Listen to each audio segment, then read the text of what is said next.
budaya Kaili itu tidak punya aksara. Oh iya.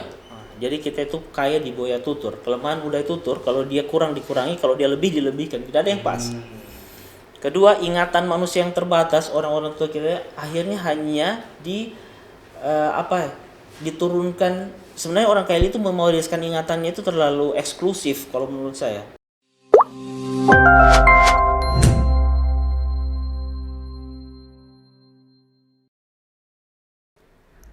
Halo teman-teman, ketemu lagi di Cuma Podcast dan malam ini kita mau sharing, berbagi dengan Herianto ya.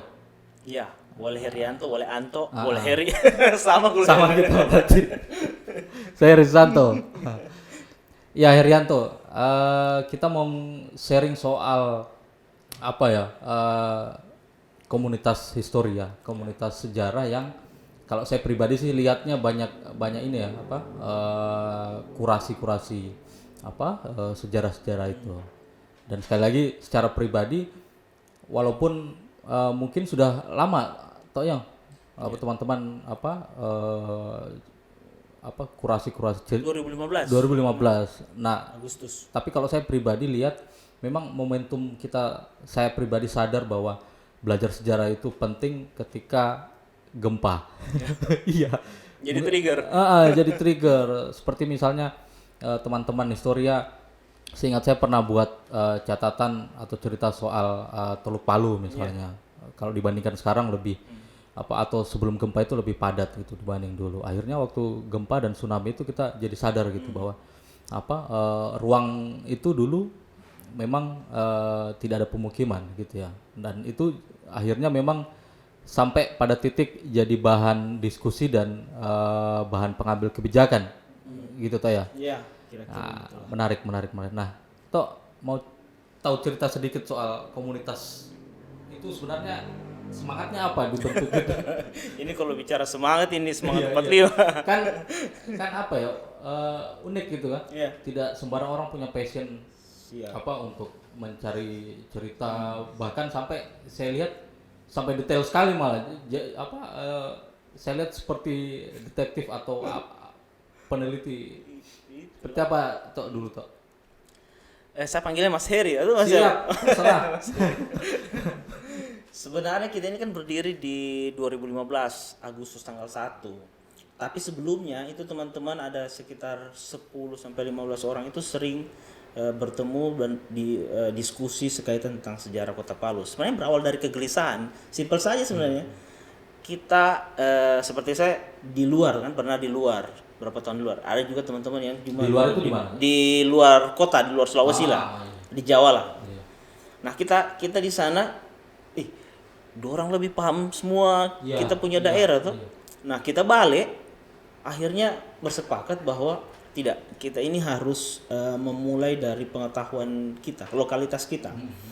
Nah disitulah kemudian ada teman yang punya seperti manuskrip gitu, seperti naskah kuno. Kita awalnya tidak tahu ini apa. Dia yang kita tahu itu ada bahasa Belanda, kemudian pakai aksara lontar. Kemudian ada pegon juga. Kita mulai interest itu toh dicari tahu. Ternyata itu long kontrak sama Forteclaring. Jadi itu dulu itu kalau orang Belanda mau menaklukkan suatu daerah atau kerajaan, dia harus setelah perang membuat perjanjian panjang, disusul perjanjian pendek. Itu pasal-pasalnya sampai 21 pasal, ada yang 17 pasal. Nah, kita semakin tertarik gitu. Saya juga di beberapa kesempatan aktif di foto. Jadi basicnya juga ada fotografi. Saya punya beberapa koleksi tentang foto-foto tempo dulu. Nah, ini digabungkan. Akhirnya teman-teman itu bertambah lagi, bukan cuma bicara tentang sejarah, bicara tentang manuskrip, sudah sekaitan dengan foto-foto tempo dulu, Palu tempo dulu. Ini kan menarik juga tuh kalau kita melihat lini masanya Kota Palu itu. Dari bahkan kalau sekarang dulu kita sempat persoalkan apakah betul Palu itu nanti ada di tahun 70-an, 78 itu kan menarik juga. Nah, dari situ itu bertambah lagi Jadi bukan cuma bicara tentang sejarah, manuskrip dan seterusnya, kita akhirnya punya link ke Belanda. Oh iya. Donald Tick itu kasih sempat berbicara di media sosial dengan kita dan dikasih beberapa link-link yang kita bisa akses tentang Kota Palu, Sulawesi Tengah dan waktu itu masih Medan Slabes ya, kira-kira seperti itu. Catatannya justru ada di Di Belanda. Belanda. Nah, koran-koran yang banyak itu kita dapatkan itu banyak tentang bencana. Nah, itu tadi yang Mas Her bilang itu setelah bencana kemudian ternyata teman-teman historia punya banyak catatan tentang bencana. Catatan itu soal bencana yang banyak. Iya, 2015 itu kita sudah berteriak ketika waktu itu pemerintah mau mereklamasi pantai. Yang di Komodo itu soal apa? Iya, yang di sekarang apa ya? Pegaraman itu. Iya, pengalaman itu. Kalau lihat dicek di Google itu kita berteriak tahun 2015 jangan direklamasi karena di 1 Desember 1927 daerah itu di depannya itu pernah jadi pusat gempa. Artinya kalau ini kita berbicara tentang ulang tahun gempa, dia akan bakal terjadi dan itu terjadi di 2018. Jadi setelah peristiwa 2018 itu kita kembali lagi lihat-lihat tuh iya ini betul. Dan ternyata sama daerah-daerah yang dia sebutkan Belanda itu catatan-catatan dalam koran Indian Newsblad, banyak koran-koran waktu itu. Dia mengatakan sama daerah Biromaru, daerah tiang pancangnya Limbo yang muncul itu. Oh iya. Yang itu ada dia sebut semua yang bahkan digergaji dan dijual. itu Sasut yang mengerti juga kali. Jadi yang bahkan yang menarik waktu itu dia sudah sebut daerah pesisir yang sekarang kita sebut dengan Kampung Nelayan dan sekitarnya. Itu mereka sebut sudah downlift sampai 12 meter. Sampai 12 meter. Dan akhirnya pemerintah Kota Palu mengatakan itu kaum Bona itu sesuatu yang sangat ahistoris. Karena sejatinya kaum Bona itu bukan di hutan kota. Kaum Bona itu sebenarnya di pesisir yang downlift sampai 12 meter. Di Belanda itu disebut. Iya. Itulah gunanya melayar. Jadi kita bukan cuma bicara tentang arsip, bicara tentang foto, bicara tentang surat kabar Belanda dan akhirnya berkembang sampai sekarang kita sudah berbicara tentang bagaimana kita perlu menangani masalah lingkungan, sampah plastik. Iya, betul. Arahnya ke situ ya. Iya. Akhirnya. Nah, di Belanda berarti memang banyak dokumen-dokumen sejarah kita, Palu dan Sulawesi Tengah umumnya.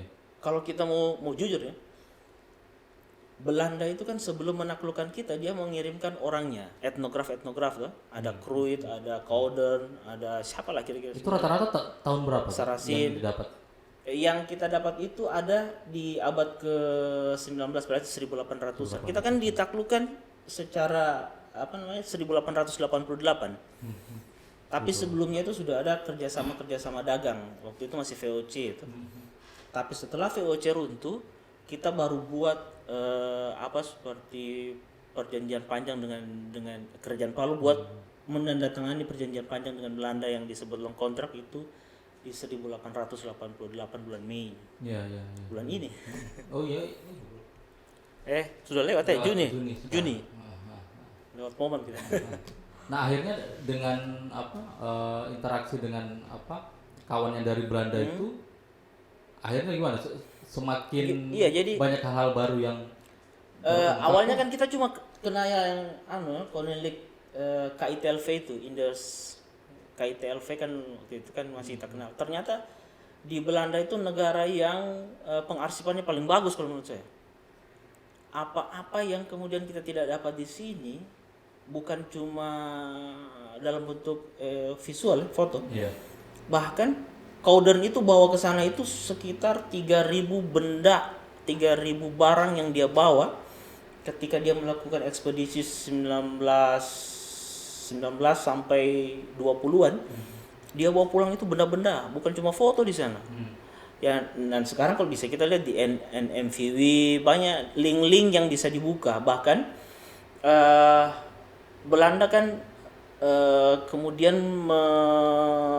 mengunggah kira-kira mengupload arsip-arsip itu dalam kearsipan mereka Gahetna, gahetna.id, .nl. Kalau ID berarti Indonesia, NL Netherlands. Banyak link-link sebenarnya yang bisa kita telusuri dan alhamdulillah waktu itu kita berinteraksi dengan seorang Donald Tick yang dia buat sebenarnya waktu itu riset tentang kerajaan-kerajaan di Nusantara, dan kami punya datanya, kita saling bertukar data dan dia memberikan link itu, dan sampai sekarang kita bisa mengakses itu. Ada yang Delpar Kraton itu khusus koran. Iya, iya. Nah, itu sekali lagi banyak bencana yang dicatat oleh Iya. mereka. Jadi mereka itu apa ya? Awalnya sebenarnya kita tidak tahu bahwa itu tsunami ataupun dia sebenarnya sudah sebut likuifaksi loh. Oh iya. Dia sudah sebut tanah yang bergeser, dia sudah sebut. Bahkan dia tidak sebut tsunami karena tsunami ini kan dikenal di tahun-tahun setelah Jepang ya. Dia sebut air hitam, gelombang hitam. Nah, yang kita tahu juga terakhir itu kan yang akhirnya kita yang begini, mencocokkan antara cerita-cerita orang tuanya kita dulu dengan dokumen itu. Menariknya ketika bencana di di 1938 yang 20 Mei itu. Nah, kan di situ kan kalau orang di Mamboro itu dia kan kenal Banho. Jadi seorang Tionghoa yang suaminya waktu itu berlayar ke Tamase ke Singapura ya. Mereka menyewa KPO. KPO ini rumah tinggi tapi di bawahnya yang itu. Dia buka toko. Nah, di tahun itu di bencana itu dia menjadi korban waktu itu. Kita dapat dia punya kisah itu. Yeah. Tapi dia tidak di koran Belanda itu tidak sebut sebagai Banho. Kita dapat nama Banho ini dari penduduk Mamboro. Jadi sebenarnya poinku bahwa memang betul apa yang dituliskan di koran Belanda dengan cerita yang ada sampai sekarang yang masih diturunkan itu memang betul. Dan akhirnya kan kita dapat itu yang Goya-Goya Gantiro, Tokabonga Lolio, Palusi. Itu awalnya kita dapat sebelum bencana. Ini apa ini? Ini bagian dari penelusuran. Kan teman-teman itu sebenarnya ada kegiatan-kegiatan rutin diskusi tiap hari Sabtu biasanya. Kemudian ada penelusuran sejarah. Kemudian juga ada seperti bedah buku lah, diskusi buku lah. Nah, kita dapatkan itu Kayori yang Goya-Goya Gantiro itu, dan akhirnya sekarang kan Kayori seperti itu menjadi menjadi patokan kita bahwa daerah-daerah itu daerah terdampak. Dan bahkan yang membanggakan kita terakhir kan ketika pemerintah Kota Palu di Bali ya kemarin mengangkat konsep tentang Agina Maungan Ibu Maungan, dan kami mengawali diskusi-diskusi kami tentang kebencanaan dengan pepatah orang Kaili itu. Kemarin ikut ke sana ke Bali toh? Tidak lah. Setahu saya Pak Ibnu. Jadi kita kan lewat media sosial, media mainstream. Toh kalau dokumen itu banyak di Belanda dan bentuknya kayak reportase gitu. Apakah budaya atau dokumen tertulis itu tidak ada di kita sama sekali? Misalnya orang-orang tua kita dulu mencatat hal-hal penting seperti itu. Pernah menemukan atau memang tidak ada? Yang pertama, budaya Kaili itu tidak punya aksara. Oh iya. Jadi kita itu kaya di budaya tutur. Kelemahan budaya tutur, kalau dia kurang dikurangi, kalau dia lebih dilebihkan. Tidak ada yang pas. Kedua, ingatan manusia yang terbatas, orang-orang tua kita akhirnya hanya diturunkan. Sebenarnya orang Kaili itu mewariskan ingatannya itu terlalu eksklusif kalau menurut saya. Kelemahannya kita. Jadi cerita-cerita itu kemudian cerita-cerita yang diturunkan hanya dalam kelambu pada saat mau tidur, dan hanya dari turunan keturunannya saja. Jadi tidak seperti dibuat semua orang tahu jadi informasi pengumuman, tidak. Jadi hanya diturunkan dari keluarga ini ke keluarga ini. Nah, itu kelemahannya sebenarnya. Sebenarnya yang paling saya rasakan sekarang ketika kemudian teman-teman bergelut di kelokalan, informasi kelokalan itu sekaitan dengan bencana, sebenarnya banyak sebenarnya akhirnya orang Kaili itu menamakan daerah-daerah, toponimi itu karena menurut mereka daerah itu mempunyai sejarah kebencanaan, dikasih nama dengan bencana-bencana itu.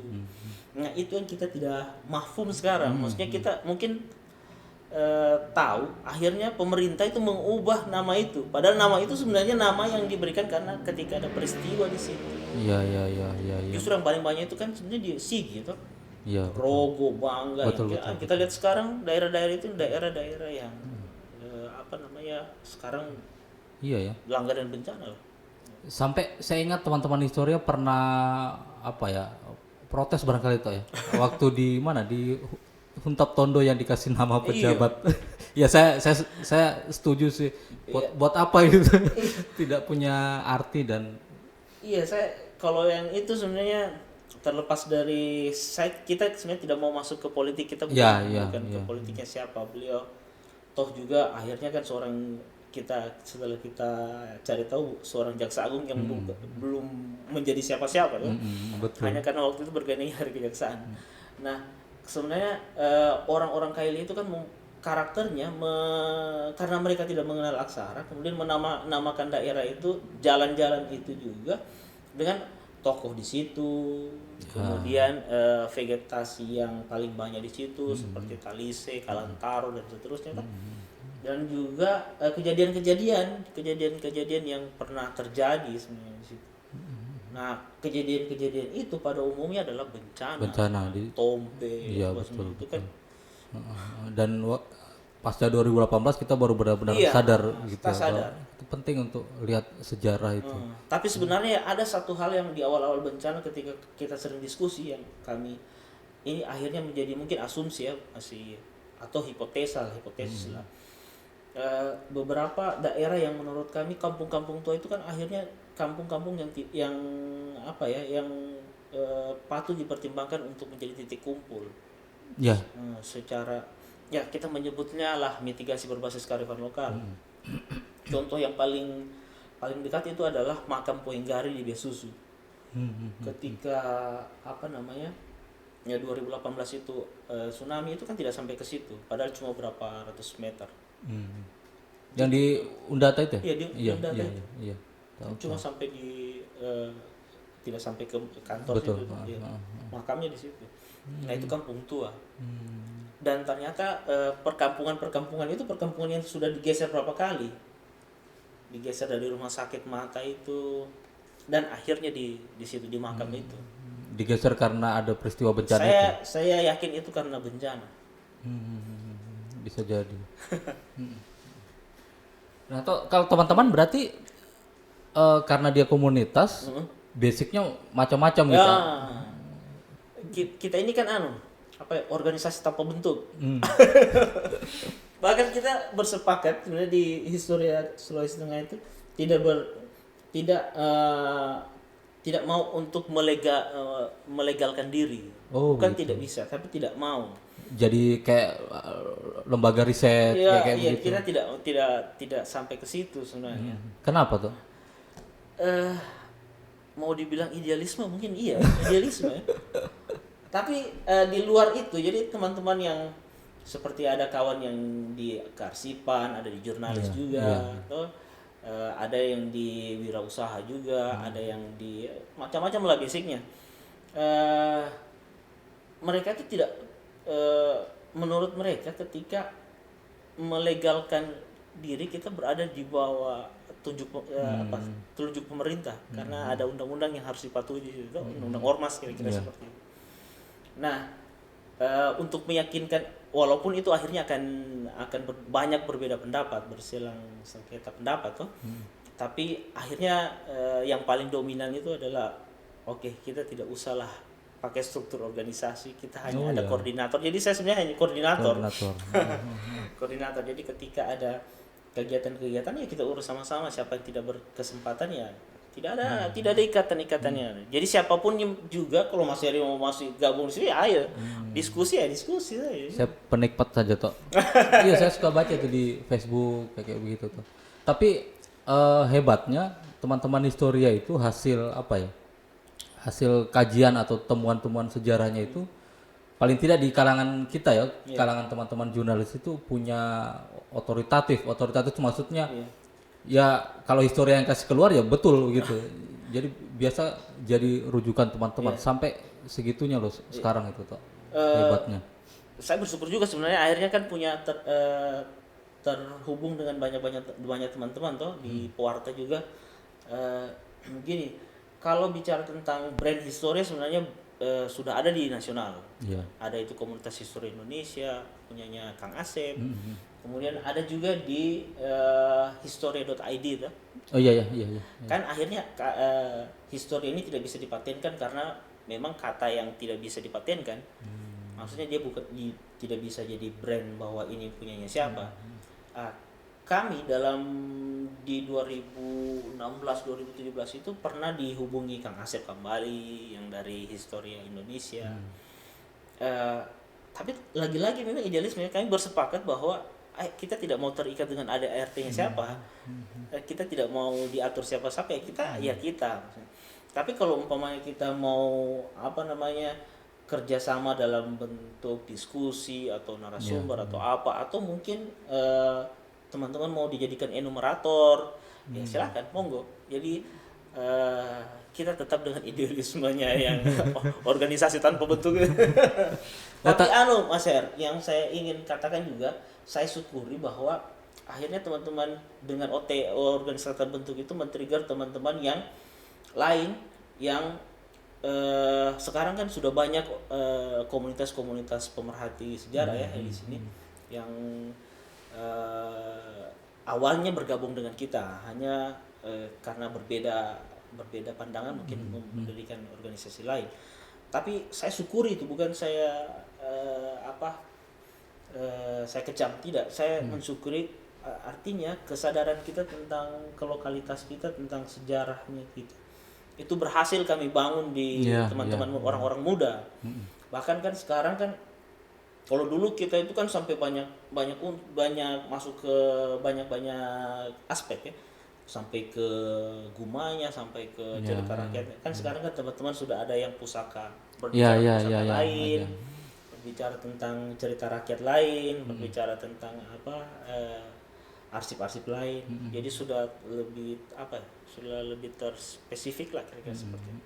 Sementara komunitas yang pakai nama Historia di luar itu, mereka bentuknya lembaga atau? Ada yang sudah lembaga. Ya itu karena itu teman-teman yang ada beberapa yang menurut mereka ya kita harus melegalkan diri. Akhirnya mereka membentuk tidak keluar sih sebenarnya, menentukan sikap untuk membuat yang legal. Kan saya pernah baca itu kalau sejarah itu ditulis yang orang berkuasa, atau karena itu juga tuh tidak mau melegalkan diri itu. Banyak sebenarnya aspeknya, termasuk itu juga. Begini, satu sebenarnya awalnya kalau mau gabung diskusi dengan histori itu harus move on dulu. Move on dari? Ini begini, ada di antara kita ini kan membawa farm besar. Minta maaf ya, di belakang namanya itu ya yang besar-besar. Ya, paham, ya. Akhirnya ketika kita berbicara tentang sejarah yang berdasarkan arsip, berdasarkan bukti-bukti sejarah, kalau dikatakan umpamanya ya, saya minta maaf kalau umpamanya ada yang pernah kerjasama dengan Belanda, maksudnya yang tanda tangan, walaupun dalam pemikiran kita itu tidak bisa dipersoalkan karena beda situasi tuh. Ketika negara belum ada, Indonesia belum ada, tetapi dia sudah ada tanda tangan di situ, disebut nama dan kerajaannya. Maksudnya jangan terbawa perasaan bahwa itu nenekku, itu kakekku. Kalau kamu mau anggap tentang orang yang kerjasama, kita tidak sampai ke situ. Kita melihat bahwa apa yang terjadi di 1888 itu tidak bisa disamakan dengan sekarang yang nasionalisme sudah ada. Iya. Sampai segitunya tuh yang perdebatan itu dinamis sekali. Sejarah lokal itu ya. Iya. Dinamis sekali. Ada ego-ego kerajaan gitu. Iya, pastilah. Dan sebenarnya kan kalau kita mau jujur ya, bicara sejarah ini kan di Kota Palu ini ada dua kutub nih. Kutubnya daerah Tatangan dan kutubnya Kampung Ler. Minta maaf kalau saya di Palu ya. Di Palu. Jadi akhirnya ketika kalau ini subjektivitas saya kalau melihat, ketika pemimpinnya orang dari Tatangan, maka mereka tidak akan menuliskan sejarahnya ini Kampung Ler dan sekitar. Dan ketika ini yang naik, dia tidak akan menuliskan ini. Makanya itu Paham, tadi iya. katakan sejarah yang dituliskan oleh mana. Kami sudah mencoba itu. Jadi waktu tahun berapa ya? Ketika eh, Balitbangda Kota Palu menulis buku tentang apa?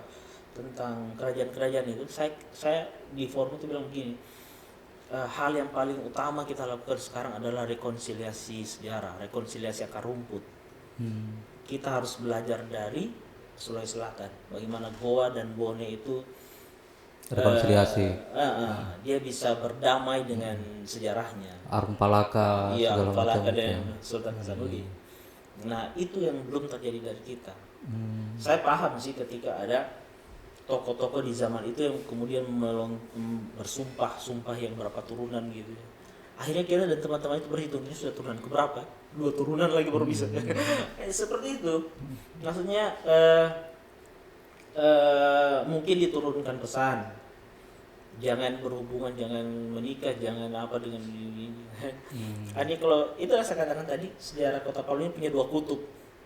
Kutub ini yang ya bisa dipersatukan. Namanya kutub itu antara ujung dengan ujung gitu. Tapi ada kata yang paling bisa mengharmonisasikan lah kira-kira. Akhirnya 2 ini bisa berdamai dengan sejarah mereka masing-masing. Karena memang sejarah kita itu sejarah yang dipenuhi dengan pembakaran. Oh iya. Jadi bukan sesuatu hal yang baru kalau umpamanya di Kota Palu itu ada perkelahian antar kampung. Itu kalau menurut Anto juga terbawa dari sejarah itu ya? Itu sejarah. Iya, iya. Kalau baca disertasinya Pak Dr. Surahman Cino itu, dia jelas itu. Ini apa namanya ilmiah sekali ya. Bahwa orang Kaili itu tidak bisa dipersatukan. Yang ada itu bisa diharmonisasikan. Iya. Tidak bisa satu, tapi bisa jalan sama-sama. Kira-kira seperti itu bahasanya. Oke. Dan agak ngeri juga pembahasannya kita. Kalau saya sebagai orang awam melihat identitas apa ya, bukan kerajaan mungkin, tapi identitas leluhur itu kan muncul ketika misalnya ada momen politik, kan kental sekali kelihatannya gitu. Yeah. Walaupun akhirnya memang ya karena demokrasi polanya mungkin beda, tapi identitas itu kental sekali kelihatan. Iya, itu menarik ketika di tahun-tahun politik kemarin, wali kota, Bupati Sigi. Akhirnya teman-teman itu diminta oleh beberapa tokoh yang untuk secara sejarah menjatuhkan kandidat yang lain. Pernah diminta begitu? Iya, bisa, sangat bisa sebenarnya. Saya bilang sama teman-teman, sebisa mungkin jangan masuk ke politik praktis seperti itu. Kalau memang mau masuk ya jangan pakai embel-embel historia. Kemudian saya yakin sejarah itu akan menemukan ceritanya sendiri. Betul. Sejarah itu akan berulang di waktu dan tempat yang berbeda. Tapi kalau dibilang orang-orang bilang itu sejarah itu kan selalu update sebenarnya. Keberulangan itu selalu ada, pun sama dengan bencana. Sejarah itu sama dengan bencana. Sekarang berapa anggota teman-teman? Kalau kita yang kumpul-kumpul diskusi-diskusi itu biasanya 15 sampai 20 lebih, tapi kalau di media sosial sudah 13 ribuan. 13 ribuan. Kalau yang di IG itu kan 7 ribuan sekian lah, seperti itu. Okay. Ini kan antara media sosial ini kan karakternya beda tuh, di Facebook lain, di IG juga lain. Sekarang itu kita lebih menyasar ke orang-orang mudanya ini, anak-anak yang kalau kita bilang ya harus melek sejarah gitu. Tapi sekarang kondisinya kalau Anto lihat anak muda kita sudah interaksi dengan sejarah. Bahkan kita itu ada yang menarik, ada anak yang dari SMP ikut diskusi sama kita. Wow. Dia SMP-nya lab school, dia sampai SMA di lab school. Saking dia tertariknya, dia belajar cara aksara Bugis secara otodidak. Jadi saya ingat kemarin waktu kegiatan terakhirnya kita itu di pembacaan maklumat, itu kan kita ke makam maklumat raja-raja itu. kerajaan itu ya. Nah, Ya, iya. saya pernah ikut satu kali. Nah, si beliau ini, si anggota muda kita ini, dia langsung membaca beberapa inskripsi nisan itu Wow. yang lontar. Saya sebenarnya antara kaget dengan anu juga. Berarti dia sudah mantap jadi passionnya kira-kira seperti itu. Iya, Dan passion. saya dorong untuk dia terus karena kita memang tidak mungkin belum ada filolog ya kita ya. Belum ada orang yang ahli dalam naskah kuno pembacaan seperti itu. Saya bilang ya, kita apa yang kau butuh tentang data ayo kita akan usahakan. Yang penting kau tetap di jalur begitu. Oke toh, ya kalau dari obrolan kita tadi kan memang kita sepakat bahwa soal Palu dokumen yang ada dan paling tidak yang sampai sekarang banyak ditulis Belanda kalau jadi rujukan utamanya itu kan bencana gitu ya. Sampai di titik 2018 kejadian bencana.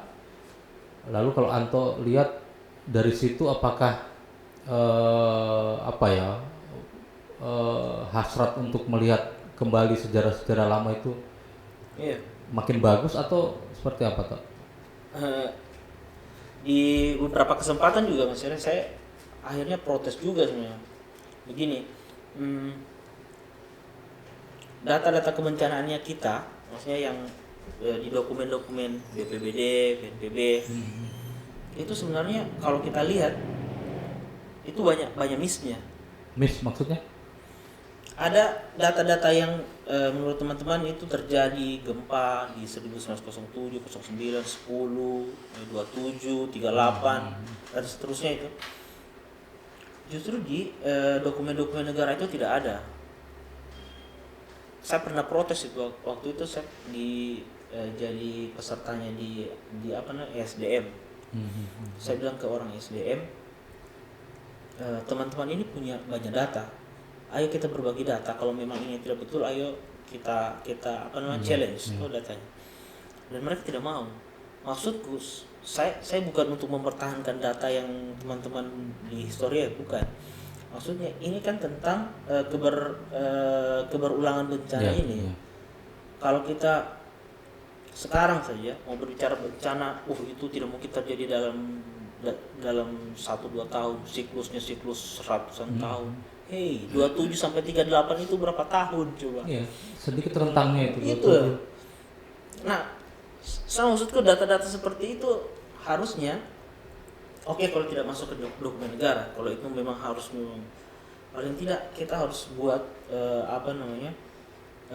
tulisan-tulisan pembanding yang bisa meng-counter itu. Ya. Itu maksudku, kalau bicara kebencanaan apalagi bicara historinya, kalau di Palu saya merasa kekurangan literatur mungkin itu ya, buku-buku catatan-catatan penting itu ya saya tidak tahu, tapi paling tidak saya sendiri mencarinya susah gitu.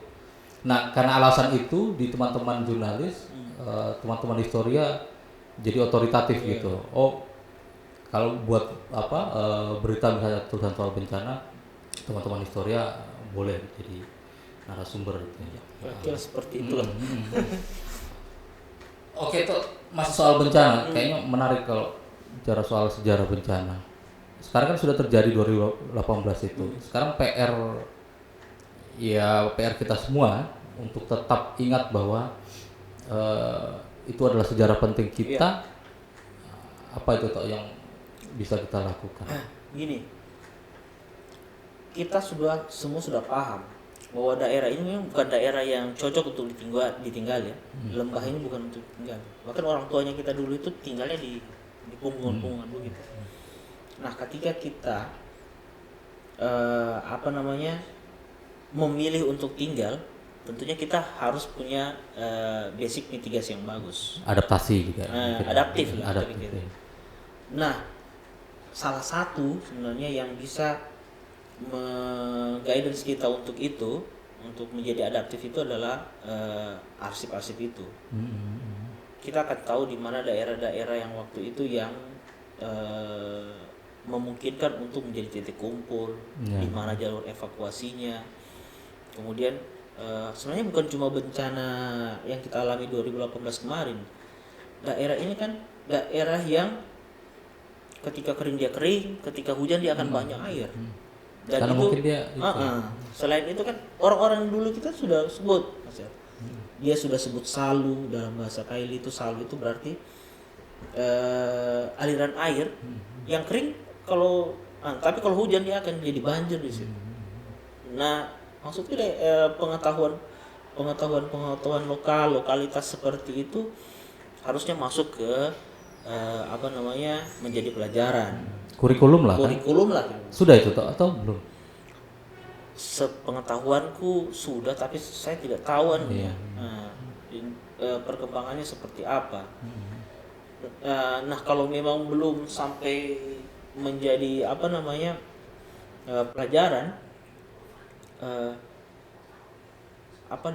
ruang-ruang diskusi itu harus dibuka selebar-lebarnya, khususnya untuk bahkan mungkin untuk anak-anak sekolah SD, TK.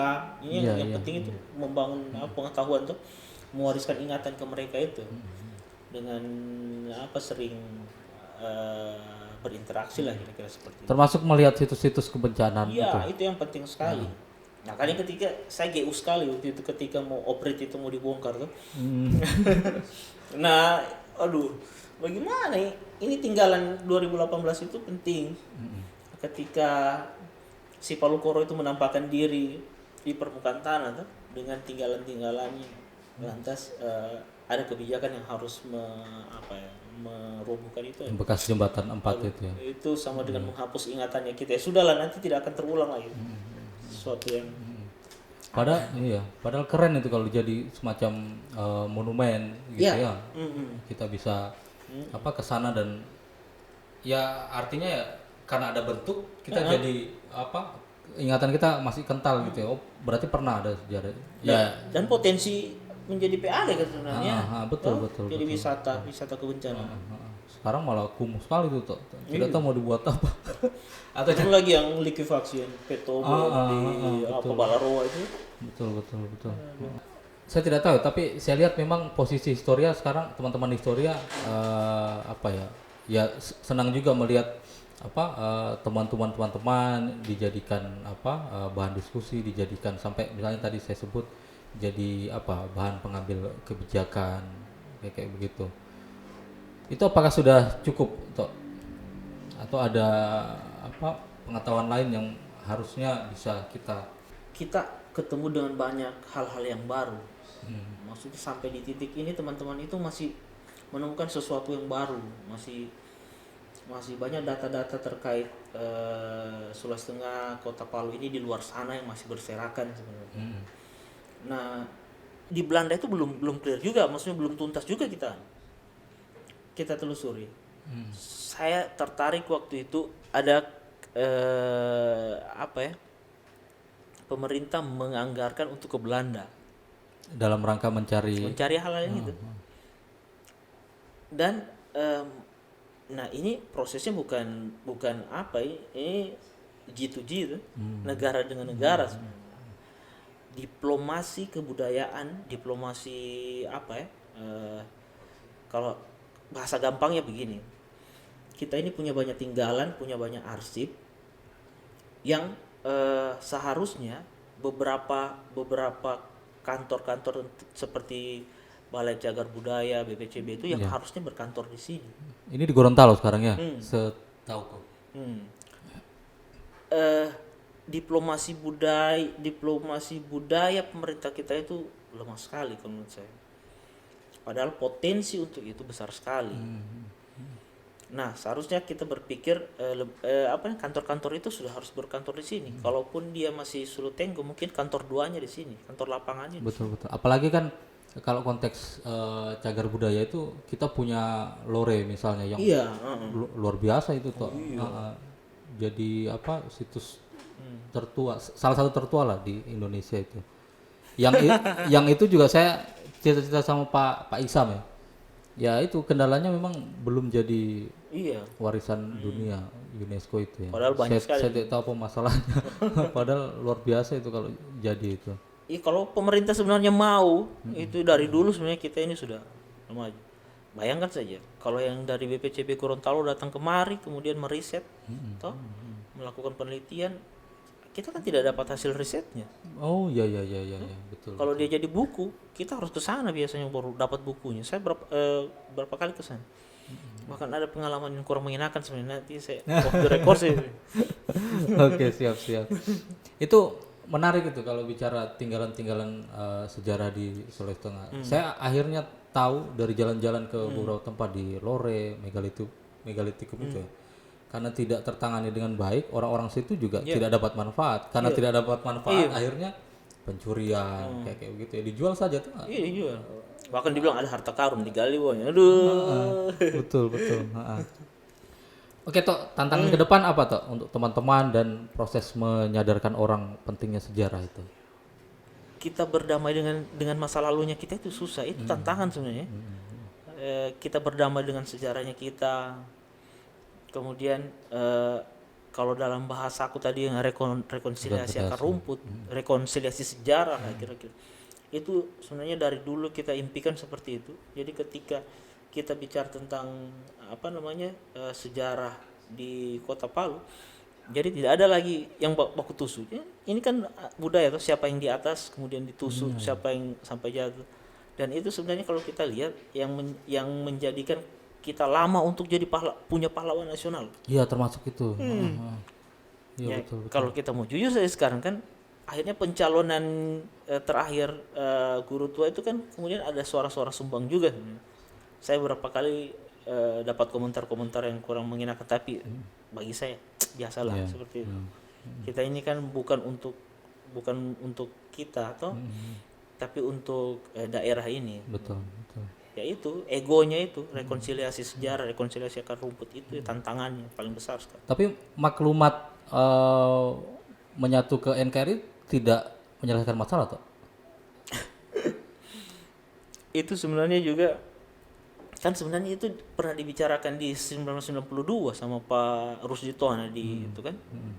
Itu sebenarnya sangat sekali loh, sangat ilmiah sekali. Seorang Pak Rusdi Toana dalam sarasehan untuk menentukan hari ulang tahun kota, dia mengusulkan momen itu. Dan itu menurut saya harusnya kita lihat sebagai sesuatu yang historical, bukan ahistoris. Seperti saat ini kalau kita mau jujur, ahistoris sekali itu. Kota beginian ya. Kota Palu lahir tahun 78.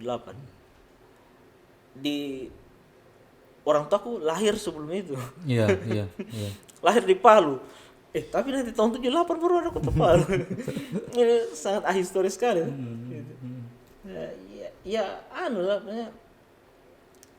Kadang memang ketika sejarah itu menyinggung nama penting atau sejarah itu dijadikan jalan untuk mengangkat nama seseorang, akhirnya kita tidak berpikir bahwa nantinya anak cucunya kita ke depan ini akan menjadi sangat ahistoris.